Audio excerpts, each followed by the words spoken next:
Well, ladies and gentlemen, I'll try to keep this one relatively short. The summer movie season is over. If you want to know what I thought about it, check out the summer 2013 review in general, or check out each and every review from the summer. Either one. Now we're into fall, and fall's this interesting time period where you have movies, some of which will be good, especially in October, but September is the weird one, where they're films that are not quite good enough to get into the summer, and not even in the dog days, as that week or two, but at the same time you see some movies that it's kind of weird in that early August you had those films that the studio just couldn't get into July. So there's still some nice big ones there that first week probably, and then it's the dog days where they're not putting anything because everyone's kind of worn out. Everyone's dropped their money for the movies already. And then comes September, which is this weird mix of films that weren't even good enough to get into August, and others that are in there, especially for people that are back to school. And he makes sense on that. And I'm not talking just kids. We're also talking college students as well. And there is this kind of weird little bump in early September. And Riddick seems to be the one that wants the cap on that. It's like people are back, they're getting together from their breaks, and they want to do something. So they'll go on the weekends to Saturday, go to the movies as a social thing, and it works. And Riddick is one of those, which means the studio had some faith in this. Really, if you're not familiar with the Riddick series, it started off with the movie Pitch Black, and then they made, which was a fairly successful kind of horror sci-fi movie in the same vein as kind of Aliens. It's certainly a lot of strong aliens. An alien, I should say. Well, kind of both. Influence there, really trying to channel that vibe with some interesting characters, and it became a kind of a cult hit. It was a small production that became one of the more popular science fiction horror films. And then they really expanded the universe and made a big budget spectacle film in The Chronicles of Riddick, taking the main character, or what became the main character in Pitch Black, and Pitch Black had this nice little trick, really, the first time you watch it, in that the person who you think is the villain winds up becoming the main protagonist. Riddick, though, or the Chronicles of Riddick, went and Mary sued him a little bit, brought this more epic science fiction scope, and it bombed at the box office. However, it became a big time, even bigger than Pitch Black, cult hit, and it became very, very popular on television, very popular for people to pick up on DVD.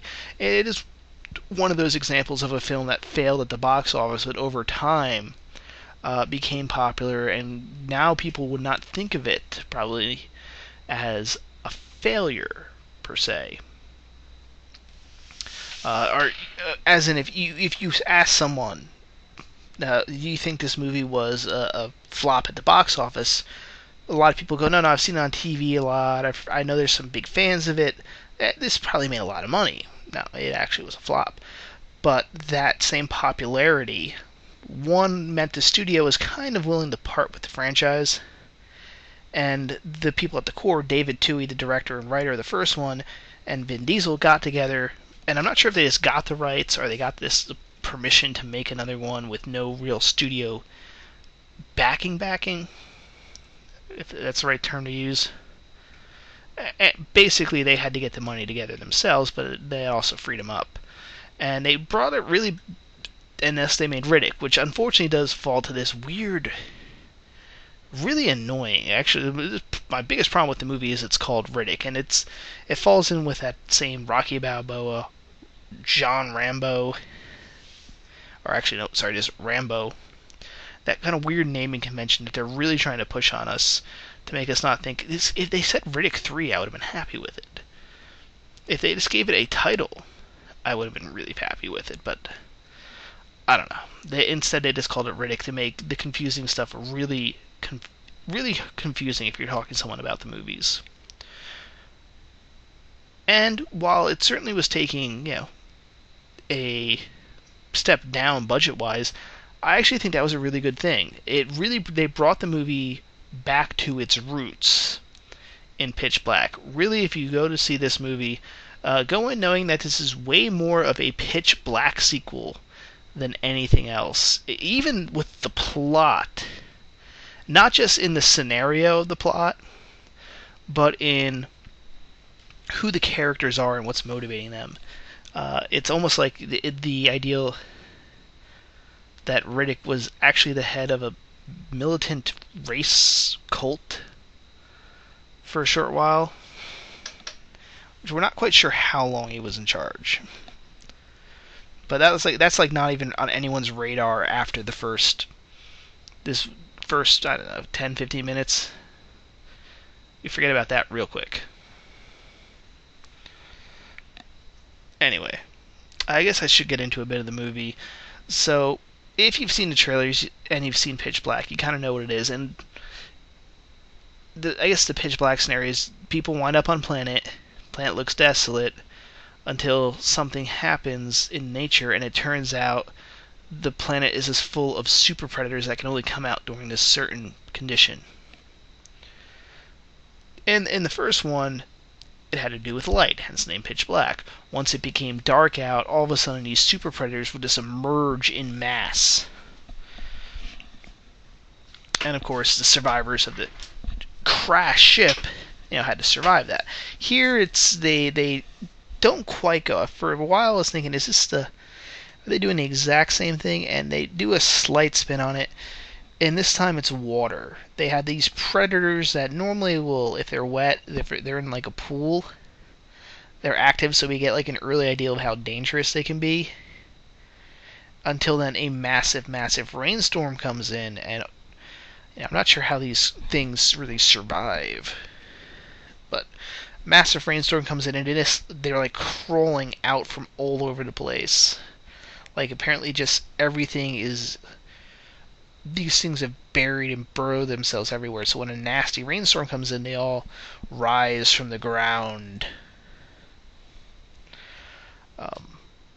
Which kind of sets you off as why there was a mercenary station there. And they not really explain what it is, but it's in the Riddick universe, like bounty hunters are mercenaries. The term is used interchangeably, and apparently they're regulated. So they have like these little stowaway stations where you can refuel, rest, hold captives, and one of them is on this planet, and of course Riddick comes right across. It's like the only thing on this entire planet, and he was like left for dead about 10 miles from it. And I'll get into that in just a second, but yeah, it's like, how did they not know the local fauna was this fucking dangerous?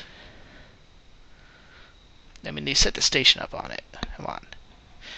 But yeah, if you're wondering how they resolve this movie with the last one, since in the last one he becomes the leader of the Necromongers, this futuristic death cult that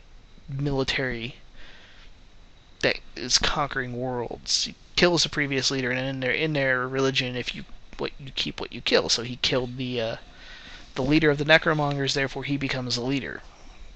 Well, of course, Carl Urban shows up for a quick cameo. Really, he's in it for just this one quick scene, which is actually told in flashback, where basically Riddick is just going, I want to see my home planet, and apparently the previous Lord Marshal had purged every reference of it. Why other races wouldn't, other planets, which is established, like there's hundreds if not thousands of established worlds out there. So why they just can't like send an operative to go check out somebody else's archives, I don't know.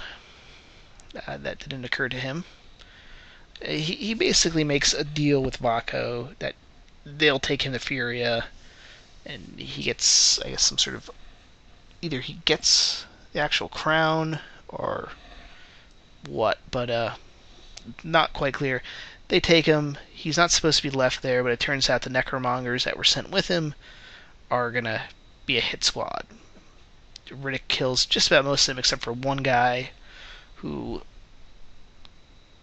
does a little trick, and basically it's the scene from the trailer. He shoots up the rocks that Riddick is hiding on, and they're on a cliff, and therefore he falls and gets buried. Doesn't stay dead, of course. He just kills a raptor bird thing and unburies himself. But by then the ship is left. He's stuck on the planet. And he goes through his survival regime. Winds up befriending a cute little puppy, which, by the way, at first he treats like shit. He finds there's this weird animal dog thing, and he kind of keeps it. He finds a puppy of one. At first there's scenes where he's being chased by adults, and he finds a puppy one, and he basically keeps the puppy so he could test out poisons on it to see if they'll kill him. He's a fucking dick to this dog, but then the dog escapes from his cage, and it reminds him of himself, so he keeps it as a pet. And the dog's the best character in the movie. And of course, so they figure out that the frickin' creatures, the rainstorm's coming, and he kind of see what's coming. By the way, this rainstorm takes days. Even though it's within visual range, it takes days to get to them. I don't know, maybe you can make up an excuse that that's just how rainstorms, they go super slow. Actually, I guess that would kind of make sense for them why these creatures can hibernate, but if the storm's gonna last for weeks, they stay buried and then come out every couple of months for a couple weeks to eat and then rebury themselves.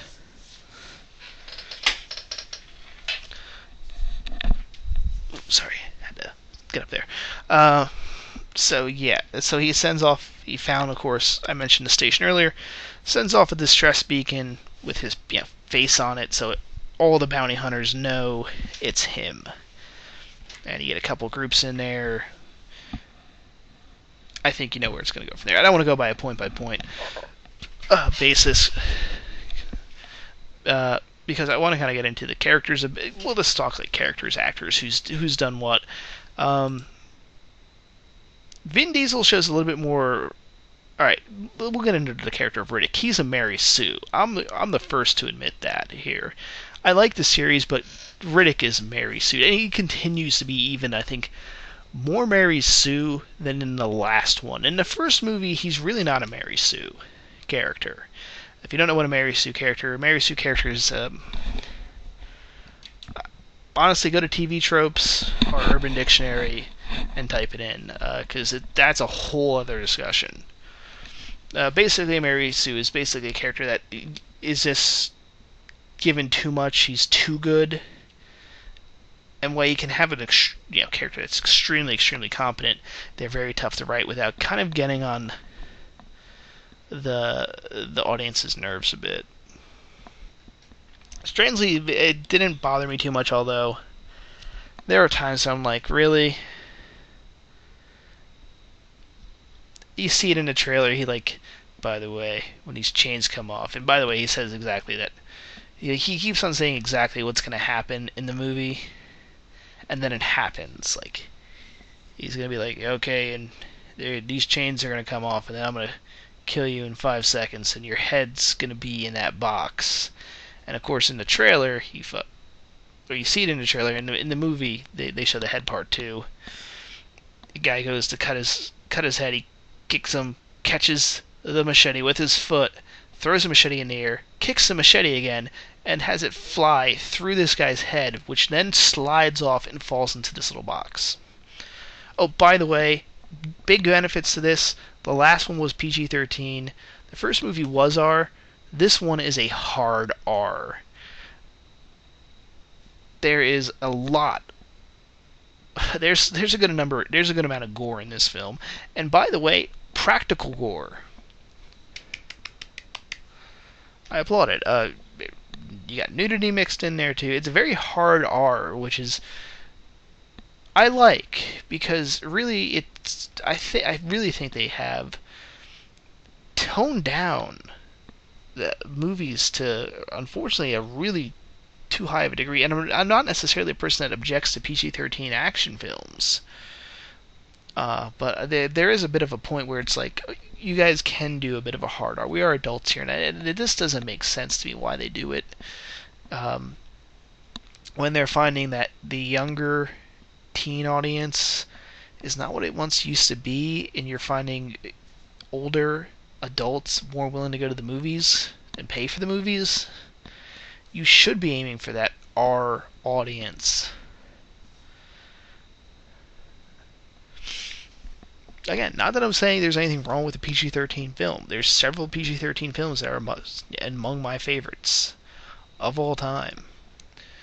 If there was an R-rated Bond movie, I would say no. Bond is not an R-rated franchise. Kind of get what I'm saying? But for this, it makes sense. It really fits with the universe they created, and really kind of have a feeling that the Pitch Black wasn't very gory, only because of budgetary reasons. In this one, they had enough backing, I guess, to at least have the gore effects, which is nice to see. And I mentioned nudity. Apparently, Katie Sackhoff doesn't have a nudity clause in her contract, which yay for her. I really, some of these actresses, they like had this no nudity clause, yet they sell themselves as really heavy sex symbols. Like they almost every film they have, they're in like the most scantily clad thing they can find, and are really selling the sex thing. It's like, it's one thing I think to have that and then not do that. And Katie Sackhoff, surprisingly, is an actress who doesn't really do that. But yeah, and the film is mature enough not to concentrate on the nudity. In her scene, it's meant to be creepy. It's meant to show she's vulnerable, and they don't really concentrate on the nudity part. Like, it's a quick little flash, and surprising for David Twohy, because a lot of directors now, if they can get an actress to do the nudity, they center it. The nudity's front and center, and is the main point of the scene. This is very 80s, when people were more open like that, and you'd have nudity in a film, but it wasn't the main point of the scene. In a lot of movies, let's face it, there are the movies that were, films that were built around that. And there is a scene earlier on, although it's kind of meant to show how kind of often freaky kind of Riddick might be, where he's like Lord Marshal and there's like a harem of women for him. Anyway, it's kind of nice to be able to see a film that can do the nudity without actually making it about the nudity. If you see the scene, you kind of probably get what I'm talking about. And also, like I'm saying, for Katie Sackhoff, good for her, because she just did it. But normally she's not one of those actresses, though. It's kind of weird. It's always actresses like Katie Sackhoff who wind up doing a scene like this, but they don't sell themselves as a major, like, just sex. If you want to know who I'm really talking about here, it's Jessica Alba. This is who I'm comparing it to. Jessica Alba is pretty much the epitome of this. Like, she refuses to do nudity. She kind of goes and like shouts it from the rooftop that she won't do nudity, and yet the way she basically is always playing a stripper that just keeps the top on. Like, it's like, no, you're not really showing. You're still selling yourself. You're selling the body. You're selling pretty much everything except for 1% of your body. And then you got someone like Katie Sackhoff, who does not play that type of character all the time. She plays very well characters. She plays a very tough fighter pilot. She plays a Midwestern sheriff deputy. She plays these more tough roles, or just roles where she does her job. Isn't a selling herself as being her defining thing about her character is sexy. No, she might be sexy, but not what she concentrates on.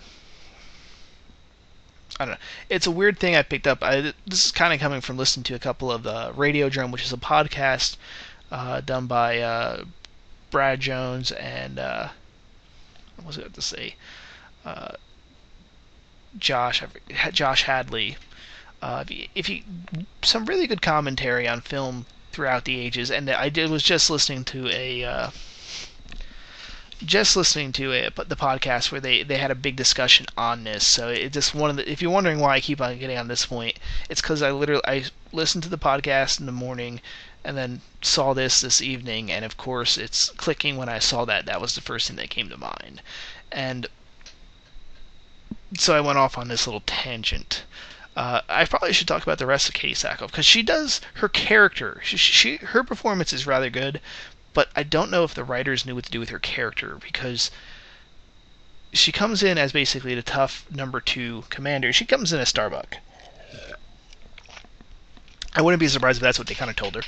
This plays Starbuck. Of course, one of the other mercenaries tries to rape her, and of course she beats the crap out of him, which she probably should have figured out because she beat the crap out of him before as well.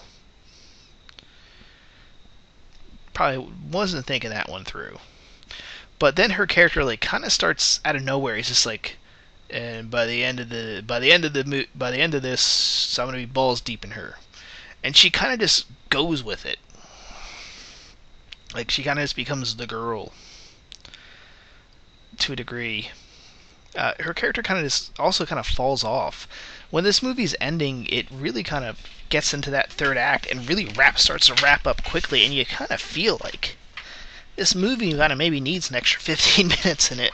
You're kind of wondering, are there an extra 15 minutes anywhere? Do you feel there's kind of a little bit of character development that never kind of happened? Especially with the very slow pace building up to it. So I would say the pacing's probably not as good as Pitch Black, because they have a really, really, really slow build, and then it really feels like there's scenes missing in the last act of the movie to make us understand, at least with her. I feel a couple more scenes of Katie Sackhoff at the end, a bit to kind of get a sense of why she might be liking Riddick. You get about 2 scenes to kind of start to establish that. I would buy it. I don't know. Again, they could be on the cutting room floor. Who else? Jordi Molla, who plays this other mercenary. He's this crazy. Basically, he's the mercenary that gives mercenaries a bad name. You see what happened to him in the trailer, basically. I think they cut away, but he's the guy that gets his head cut off. Batista's in there. There's another character who seems like... Actually, he's with the Molla's group of mercenaries who are more again, they kind of show there's 2 different styles of mercenaries, aka bounty hunters. The kind that are, for the most part, upright. They act like U.S. Marshals. They're in uniforms. They have their badges shown. They act rather professionally, and then you got the guys that are much more. You can see where they start calling them mercenaries. Very ragtaggy. They keep a woman. They keep someone chained up in their woman chained up in their ship, who they then kick off so they have extra weight, or they lose extra 60 kilos. And then the shooter. Charming group. And Batista's part of them, but you gotta get the sense with him throughout most of the movie that he's the more reasonable of the group. He's kind of just there to do his job. And that most of the really messed up stuff they do is from their leader, who is Jordi Molla's character. But then at the end, he apparently just for no reason really kind of betrays Riddick, tries to kill him, tries to kill the other mercenary captain. And he's like, "Thanks for starting this killing spree for me. I think I'll finish it." Kind of a character change. You kind of always get throughout the film. He'd be the more reasonable of those guys. He's just there to do his job. Yeah, he doesn't mind killing people to do this job, but And then you had that. I don't know, if Riddick had killed a guy that we clearly established that he was friends with, I wouldn't buy it. Okay, he's gonna get some revenge on this guy. But no. So that's another scene where you feel like we missed some stuff in that third act. The other major person is Matt Nables. He's a relatively new actor, especially to American audiences, who plays Jones, or Johns. I always forget how you pronounce him. if that name sounds familiar, he's playing the father of the bounty hunter in the first movie, who is now been hunting Riddick in order to try to figure out what happened to his son. And it is the one time when the Mary Sue of Riddick is broken, because Riddick says, you're gonna break just like your son, and you're gonna fall just like your son, and betray me. And in the end, he's the guy that saves Riddick's life. You think he has fallen, but at the end, again, it feels like there's a scene there missing though, and this is a major spoiler. Basically, all my reviews are spoilers, but the very end, Riddick has been the Jones character. They had to retrieve these cells. Again, the same thing from the first movie. They had to retrieve these cells. Only this time, Riddick purposely hid these so that they can power their ships and leave. And at this one scene, Riddick gets severely injured, and Jones decides to leave. He takes Riddick's cell and decides to leave Riddick there for dead. And they get back to ship, and you kind of feel like you needed a scene there to establish this internal conflict that Riddick said this was going to happen, and he also said what happened, of course, in the movie with his son, about how he was going to basically use a child as bait for the pitch black creatures. And yeah, it really feels this movie needs that scene to show that internal conflict. But Riddick is running, he's fighting these monsters, he's quite clearly exhausted, he doesn't have much left in him, and then of course out of nowhere you start seeing this heavy blasting, lasers come shooting down. And actually the movie kind of tricked. I think this is why, if this scene exists, they cut it. I wasn't sure what was going on. In that I knew the ship was shooting, but I was sorry, is these the necromongers all of a sudden showing up? But no, it was Jones's ship. He decided to come back and rescue Riddick, kind of proving that he is not his son. And nice, and it somewhat breaks the Mary Sue-ness of Riddick, even though this movie is still a Riddick Mary Sue movie. In that Riddick A didn't predict that would happen, he predicted the opposite, and B, he had to have his ass saved by somebody else. So there you go. So overall, how do I feel about the movie? Again, I just saw it today. With a lot of the Riddick, with both the other Riddick movies, it takes I think 1 or 2 viewings to really get into it and enjoy it. But I think I will enjoy this one, even though it's mostly a rehash of Pitch Black, and there's that third act pacing issue where it really feels stuff was cut out. There's also 1 or 2 scenes in here where the special effects, it's very obvious they've done some green screen stuff. And green screen, it's during the daylight scenes. Yeah, you don't want to actually see CGI.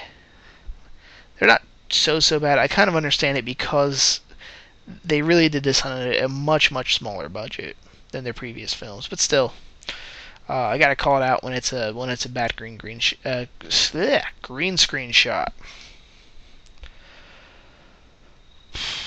And of course, it's very much set up for a 4th one. I would have liked it if there was some sort of big conclusionary thing here, because I guess they have the faith that this will be more successful, and they'll get to make a 4th one that's kind of really a franchise bookender. I would have preferred if they just kind of ended they could have just ended the whole Necromonger arc, but no. I mean, they could have made it so that Riddick really screwed them all over, and they killed off the entire fleet of Necromongers, and he survived by crashing on this planet. But no, that they're still out there, and at the end he's going back to his home planet. So we'll see what happens. I guess we'll see what this does at the box office. Really, the ending kind of disappoints me, only because I don't think they're going to get a chance to make another one. and I think they should have known that. But still, if you like the first one and the second one, you'll probably enjoy this one, but you might have some complaints on it. Well, that's it for now, guys. If you liked it, like the review, please subscribe. If you didn't, okay. Feel free to leave comments, share, all that regular stuff. And I will get to you. I'm not sure what the next movie I'm going to see. You'll find out when I post a review. See you guys later.